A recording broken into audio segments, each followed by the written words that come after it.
Civil engineering department নিয়ে আজকে আমরা পর্যালোচনা করব। আমরা জানতে চেষ্টা করব সিভিল ইঞ্জিনিয়ারিং কি, এই সাবজেক্টটি কেন আমরা পছন্দ করব, এই সাবজেক্টের সরকারি চাকরির বাজার, বেসরকারি চাকরির বাজার, স্যালারি স্ট্রাকচার কেমন, এই সাবজেক্ট পড়তে আমাদের কি কি দক্ষতা থাকা প্রয়োজন, এই সাবজেক্টে ভালো করতে কি করণীয়, সামগ্রিক বিষয়ে আমরা স্টেপ বাই স্টেপ আলোচনার মাধ্যমে তুলে আনার চেষ্টা করব। পুরো ভিডিও দেখলে আপনার এই ডিপার্টমেন্ট সম্পর্কে ভালো একটি ধারণা হবে বলে আশা রাখছি। সিভিল ইঞ্জিনিয়ারিং মূলত কি?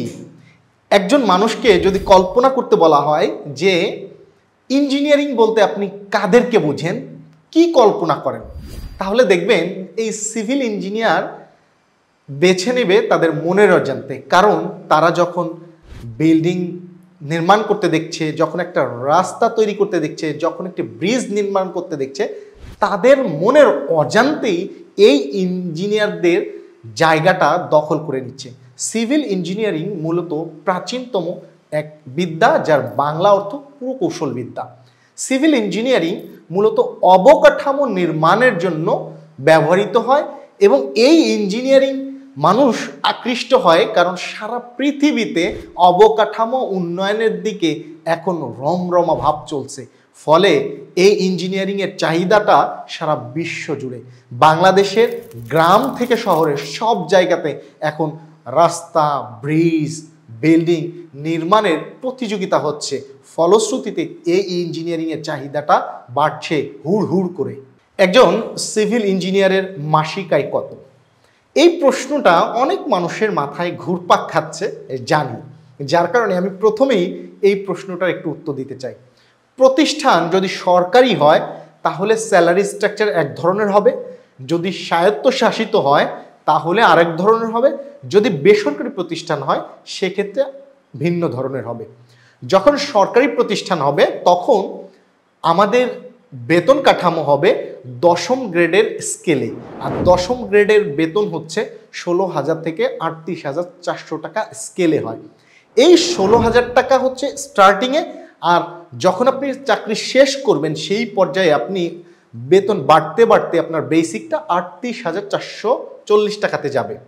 এই যে 16,000 টাকা আপনার শুরু হচ্ছে, এই 16,000 টাকার সাথে আপনার মেডিকেল অ্যালাউন্স আছে, আপনার ট্রাভেল কস্ট থাকে অনেক ক্ষেত্রে আপনার বাড়ি ভাড়া থাকে, এছাড়াও আরও বিভিন্ন ভাতা সহ আপনার এই 16,000 টাকা বেসিকের বেতনটা আপনি তুলতে পারেন 28,000 থেকে প্রায় 34,000 টাকা পর্যন্ত, এবং সময়ের সাথে সাথে আপনার এই বেতনটা বাড়তে থাকবে।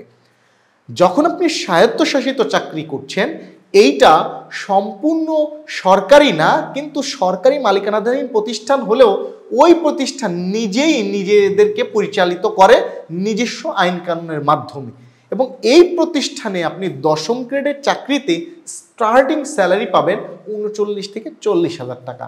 সেই ক্ষেত্রে আপনার বিভিন্ন ভাতা সহ এই প্রতিষ্ঠানের স্যালারি দাঁড়ায় শুরুতেই 60 থেকে 70,000 টাকা। যখন প্রাইভেট একটি প্রতিষ্ঠানে আপনি চাকরি করবেন, সেই প্রতিষ্ঠানগুলোর স্যালারি স্ট্রাকচারটা নির্ভর করে আপনার স্কিলের উপর। ফ্রেশার হলে আমরা অনেক ক্ষেত্রে দেখি 8 থেকে 20,000 টাকার ভিতরে স্টার্টিং স্যালারিটা হয়। তবে এই 8,000 কার হবে বা 20,000 টাকা কার স্টার্টিং হবে, এটা নির্ভর করে ওই শিক্ষার্থীর স্কিলের উপর। কি ধরনের স্কিল থাকতে হয়?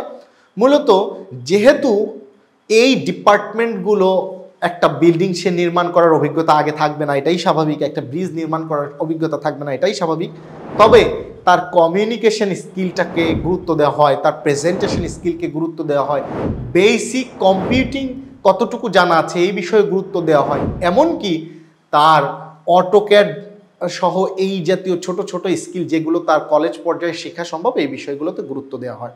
সো আপনার স্যালারি কেমন হবে এই বিষয়টি সম্পূর্ণ নির্ভর করে আপনার স্কিলের উপর।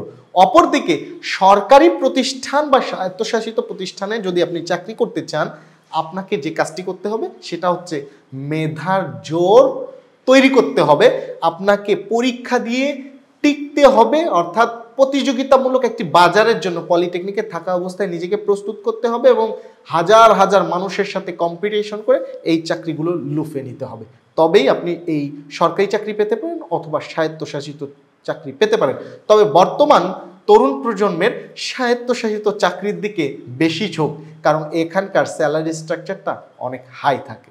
সিভিল ইঞ্জিনিয়ার হিসেবে আপনার ক্যারিয়ারটা কেমন হতে পারে?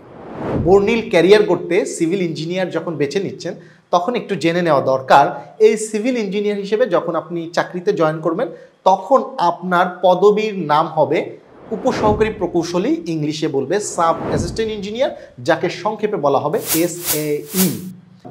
এই চাকরির ক্ষেত্রে আপনি যখন ক্যারিয়ার শুরু করছেন আপনার পদোন্নতি নির্ভর করছে প্রতিষ্ঠানের ধরন অনুযায়ী। কোনো কোনো প্রতিষ্ঠানে আপনি একেবারে সর্বোচ্চ পর্যায়ে প্রধান প্রকৌশলী হিসেবে আপনি চাকরি জীবন শেষ করতে পারবেন। তবে এখানকার পদোন্নতি নির্ভর করবে আপনি কোন প্রতিষ্ঠানে চাকরি করতে পারবেন, কারণ সরকারি প্রতিষ্ঠান হিসেবে যখন আপনি আপনার ক্যারিয়ার শুরু করতে যাচ্ছেন এমন কোনো বাংলাদেশের প্রতিষ্ঠান পাওয়া যাবে না, এমন কোনো মন্ত্রণালয় পাওয়া যাবে না যেই প্রতিষ্ঠানে সিভিল ইঞ্জিনিয়ারদের চাহিদা নেই। বাংলাদেশ পানি উন্নয়ন বোর্ড, বাংলাদেশ রেলওয়ে, গণপূর্ত ভবন, LGED, রাজধানী উন্নয়ন কর্পোরেশন, ঢাকা দক্ষিণ সিটি কর্পোরেশন, সিটি কর্পোরেশন, এভাবে আমি যদি নাম নিতে থাকি আমার এই ভিডিওর লেন্থ 10 মিনিট 15 মিনিটে গিয়ে দাঁড়াবে। সো বুঝতেই পারছেন যে সমস্ত জায়গাতে আপনার চাকরির সুযোগ রয়েছে। আর এই চাকরিগুলোকে লুফে নেওয়ার জন্য আপনাকে কম্পিটিটিভ এক্সামের জন্য পলিটেকনিকে থাকা অবস্থায় নিজেকে প্রস্তুত করতে হবে, কারণ এখানে হাজার হাজার শিক্ষার্থী এই স্বপ্নের চাকরিগুলোর জন্য নিজেদেরকে প্রস্তুত করছে এবং প্রতিযোগী হিসেবে গড়ে তুলছে। আপনাকে পরীক্ষা দিয়ে এই পদগুলো লুফে নিতে হবে। এমনকি সিভিল ইঞ্জিনিয়ারদের বিদ্যুৎ বিভাগেও চাকরি রয়েছে। বিদ্যুৎ বিভাগ হিসেবে আপনারা যে পল্লী বিদ্যুতের নাম শুনেন, আপনারা যে PDVর নাম শুনেন, PGCVর নাম শুনেন, আবার অনেক জায়গার নাম শুনেন না, আর ঢাকা ডেস্কোর নাম শুনেন, বা নাম না শুনলেও অনেক অনেক প্রতিষ্ঠান, অর্থাৎ প্রত্যেকটা বিদ্যুৎ খাতেও একজন সিভিল ইঞ্জিনিয়ারের চাকরি রয়েছে। সো এই বিদ্যুৎ খাতের স্যালারিটা সবসময় একটু হাই হয়ে থাকে এবং আমরা স্বায়ত্তশাসিত যে প্রতিষ্ঠানগুলোর কথা বলছিলাম সেই স্বায়ত্তশাসিত প্রতিষ্ঠানগুলো মূলত এই বিদ্যুৎ খাত। আর এই বিদ্যুৎ খাতের স্যালারি সর্বসাকুল্যে আপনি 60 থেকে 70 হাজার টাকা পর্যন্ত তুলতে পারবেন এমন অনেক প্রতিষ্ঠান রয়েছে। সো স্পেসিফিকভাবে আমরা যখন ক্যারিয়ার সংক্রান্ত বা চাকরির গাইডলাইন নিয়ে অন্য কোনো বই নিয়ে আসব, সেই বইয়ে আমরা এই নির্দিষ্ট প্রতিষ্ঠানের সুযোগ সুবিধা এবং চাকরির জন্য নিজেকে কিভাবে প্রস্তুত করবেন সে বিষয়ে আলোচনা তুলে ধরব। যেহেতু আপনারা নতুন, সেই ক্ষেত্রে আমরা বেসিক একটা সামারি আপনাদেরকে দেওয়ার চেষ্টা করছি। বেসরকারি হিসেবে আপনারা যখন বিভিন্ন প্রতিষ্ঠানে চাকরি শুরু করবেন সেই জায়গাতে 8 থেকে 20 হাজার টাকা আপনার স্যালারি হবে, এটা আমরা জেনেছি। এখানে আপনার পদমর্যাদা হবে উপসহকারী প্রকৌশলীর সমমান। তবে বিভিন্ন প্রতিষ্ঠানে বিভিন্ন পদে বিভিন্ন জন জয়েন করে, এটা একান্তই ব্যক্তিগত একটা চয়েস এর মতো নির্ভর করে। কেউ ফিল্ড অফিসার হিসেবে জয়েন করে, কেউ সার্ভেয়ার হিসেবে জয়েন করে, কেউ উপসহকারী প্রকৌশলী হিসেবে জয়েন করে। সো বর্ণিল ক্যারিয়ার করতে আপনার সরকারি, স্বায়ত্তশাসিত, বেসরকারি সমস্ত পর্যায়ে প্রায় সকল ধরনের প্রতিষ্ঠানে একজন সিভিল ইঞ্জিনিয়ারের চাকরি রয়েছে। সো সিভিল ইঞ্জিনিয়ারিং ক্যারিয়ার হিসেবে আপনার যাত্রাটা সুকর করার জন্য আরও অনেক কিছু জানা দরকার, অনেক কিছু বোঝা দরকার। স্টেপ বাই স্টেপ আমরা তুলে ধরছি, পুরো ভিডিওর সাথে থাকুন। বেসরকারি খাত নিয়ে একটু তথ্য জানিয়ে দিই, সেটা হচ্ছে real estate company, engineering farm, construction farm, consultancy firm, পরিবেশ নিয়ে কর্মরত বিভিন্ন প্রতিষ্ঠানে মূলত এই সিভিল ইঞ্জিনিয়ারদের চাকরির সুযোগ রয়েছে। এছাড়াও একজন সিভিল ইঞ্জিনিয়ার চাইলে কিন্তু আপনি যে পলিটেকনিকে পড়তে চাইছেন সেই পলিটেকনিকের, সরকারি পলিটেকনিকের শিক্ষকতা বা বেসরকারি পলিটেকনিকের শিক্ষকতা উভয়টিই করার সুযোগ রয়েছে।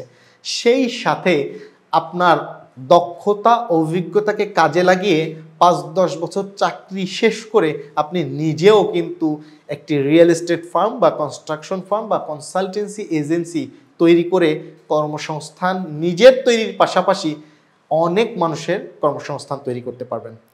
সিভিল ইঞ্জিনিয়াররা মূলত কি কি কাজ করে থাকে এবং কোথায় কোথায় কাজ করে থাকে, কি ধরনের কাজ করে থাকে?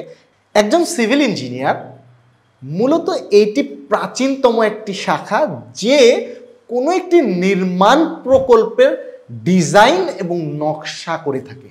সেটা হতে পারে একটি রাস্তা, হতে পারে একটি ব্রিজ, হতে পারে একটি বিমানবন্দর, হতে পারে একটি সেচ, হতে পারে একটি বাঁধ নির্মাণ। এই যে যে সামগ্রিক কাজ, এর ডিজাইন করা, এর নকশা করা, যেমন একটি ভবন নির্মাণ হবে, এই ভবনটা কতটা শক্তিশালী হবে, কতটা মজবুত হবে, এই বিষয়টাকে ক্যালকুলেশন করে স্ট্রাকচারাল ডিজাইন করে থাকেন একজন সিভিল ইঞ্জিনিয়ার। এটি কত বছর টিকবে এ বিষয়গুলো চিন্তা করে একজন সিভিল ইঞ্জিনিয়ার, অর্থাৎ এর নকশা, এর ডিজাইন সামগ্রিক কাঠামোর উপরে নির্ভর করে এই বিল্ডিংটা 10 তলা হলে কতটুকু শক্তিশালী হবে, এর জন্য কি করণীয়, এটি 100 তলা হলে কতটুকু মজবুত হবে, এর জন্য কি করণীয়, একটি বিমানবন্দর তৈরির ক্ষেত্রে কি কি বিষয় মাথায় রাখা দরকার, কিভাবে তৈরি করা দরকার, একটি বাঁধ নির্মাণের ক্ষেত্রে কতটুকু পানির আঘাত আসতে পারে উপকূলে, সেই আঘাতকে প্রতিহত করার জন্য কি ধরনের শক্তিশালী বাঁধ নির্মাণ করা দরকার, এই বিষয়গুলো ভেবে থাকে। এছাড়াও নানাবিধ নির্মাণ সংক্রান্ত যত কাজ আছে এই কাজগুলো মূলত সিভিল ইঞ্জিনিয়াররা করে থাকে। আর মেইনলি এটা ডিজাইন করা, নকশা করা, এর সক্ষমতা যাচাই করা, এই কাজগুলোই মূলত সিভিল ইঞ্জিনিয়াররা করে থাকে। একজন সিভিল ইঞ্জিনিয়ার হিসেবে যদি আপনি সফল হতে চান, ভালো একটি ক্যারিয়ার করতে চান, সেই ক্ষেত্রে আপনার যে বিষয়ে নজর থাকা দরকার সেটি হচ্ছে আপনাকে বিল্ডিং ম্যাটেরিয়াল টেস্ট করা সম্পর্কে জানতে হবে, ড্রয়িং সম্পর্কে ভালো ধারণা অর্জন করতে হবে আপনার ডিপ্লোমা ইঞ্জিনিয়ারিং লাইফ থেকে। আপনার কনস্ট্রাকশন কাজের স্ট্যান্ডার্ড কোড আছে, এই কোডগুলো সম্পর্কে আপনার জানতে হবে, এস্টিমেশন এবং বিল কিভাবে তৈরি করে এ বিষয়গুলো সম্পর্কে আপনার পরিপূর্ণ একটি জ্ঞান অর্জন করতে হবে। আর এছাড়াও একজন সিভিল ইঞ্জিনিয়ারের দুইভাবেই কাজ করতে হয়। কখনো কখনো তাকে ফিল্ড অবজারভেশন করতে হয়, ফিল্ডে কাজ করতে হয়, নির্মাণ শ্রমিক যারা আছে তাদেরকে দিয়ে কাজ করিয়ে নিতে হয়, কখনো কখনো অফিসে কাজ করতে হয়। সেই ক্ষেত্রে মানুষের সাথে কমিউনিকেশন করার স্কিলটা সব সময় গুরুত্বপূর্ণ একজন ইঞ্জিনিয়ারের জন্য। সেটা আপনি হোক সিভিল ইঞ্জিনিয়ার বা অন্য কোনো ইঞ্জিনিয়ার, আপনার প্রেজেন্টেশন স্কিলটা খুব জরুরি। কারণ আপনি একটা ড্রয়িং যখন করবেন, সেই ড্রয়িং সম্পর্কে আপনার ঊর্ধ্বতন কর্মকর্তাদের বোঝানোর প্রয়োজন হবে, আবার কখনো কখনো আপনার অধীনস্থ শ্রমিকদেরকে বুঝিয়ে, মিস্ত্রিদেরকে বুঝিয়ে কাজ আদায় করে নেওয়ার প্রয়োজন হবে। সেই ক্ষেত্রে আপনার প্রেজেন্টেশন স্কিলটাও খুব জরুরি। এভাবে আপনার এইটা যদি পড়াশোনা সংক্রান্ত বিষয়ের কথা বলি, তাহলে আপনার ম্যাথমেটিক্যাল টার্মের প্রতি গুরুত্ব দিতে হবে, বুঝার মানসিকতা থাকতে হবে, তাহলে আপনি এই সিভিল ইঞ্জিনিয়ারিং পড়ে ক্যারিয়ারে সফল হতে পারবেন। আর সর্বোপরি এটা মাথায় রাখতে হবে, পড়াশোনা করার কোনো বিকল্প নাই। আর এই সিভিল ইঞ্জিনিয়ারিং পড়ে যদি আপনি উচ্চশিক্ষা গ্রহণ করতে চান, সেই ক্ষেত্রে বাংলাদেশ সহ পৃথিবীতে আপনার কোনো জায়গাতে উচ্চশিক্ষা নেওয়ার ক্ষেত্রে কোনো ধরনের ব্যারিয়ার নাই। আপনি সরকারি বিশ্ববিদ্যালয়ে, এমনকি বেসরকারি বিশ্ববিদ্যালয় থেকেও সরাসরি সিভিল ইঞ্জিনিয়ারিংয়ে ডিপ্লোমা করে সিভিল ইঞ্জিনিয়ারিং ডিপার্টমেন্টেই বিএসসি ইঞ্জিনিয়ারিং করতে পারবেন, এবং বিএসসি পরবর্তী এমএসসি বলেন, পিএইচডি বলেন, সমস্ত শিক্ষা দেশে এবং বিদেশে অর্জন করতে পারবেন। সো সিভিল ইঞ্জিনিয়ারিং ডিপার্টমেন্টটি আপনি চুজ করবেন কি করবেন না, এই আলোচনার উপরে আপনি আলোকপাত করে শুধুমাত্র এই ভিডিওটা দেখলেই হবে না, বরং আপনার অন্যান্য সকল ডিপার্টমেন্টের পর্যালোচনাগুলো দেখে তারপরে যদি আপনি একটি ডিপার্টমেন্টকে মনস্থির করেন, এইটা আপনার জন্য উত্তম সিদ্ধান্ত হবে। আর এই ডিপার্টমেন্ট রিভিউ দেখে একটি কথা মনে রাখতে হবে, সেটি হচ্ছে আপনার সকল ডিপার্টমেন্টের রিভিউগুলো সুন্দরভাবে মনোযোগ সহকারে প্রয়োজনে 3 বার দেখা দরকার। দেখার পরে আপনার দেখবেন যে এক এক ডিপার্টমেন্টের রিভিউতেই এক এক ধরনের তথ্য চলে আসছে, সেই ক্ষেত্রে আপনার কিছু কৌতূহল তৈরি হবে। আর এই কৌতূহল তৈরি হওয়া মানেই হচ্ছে আপনি রাইট ওয়েতে আছেন। আর এই কৌতূহলের উপর বেসিস করে আপনার যদি কোনো প্রশ্ন থাকে, সফটম্যাক্স টিম কিন্তু আপনাকে তথ্য জানাবে। কারণ না জেনে আপনি কোনো সিদ্ধান্ত নিলে পস্তানোর জন্য রেডি থাকতে হবে, আর জেনে কোনো সিদ্ধান্ত নিলে ডেফিনেটলি আপনি সেই জায়গা থেকে বের হয়ে আসার, সফল হওয়ার রাস্তাও খুঁজে পাবেন ইনশাআল্লাহ।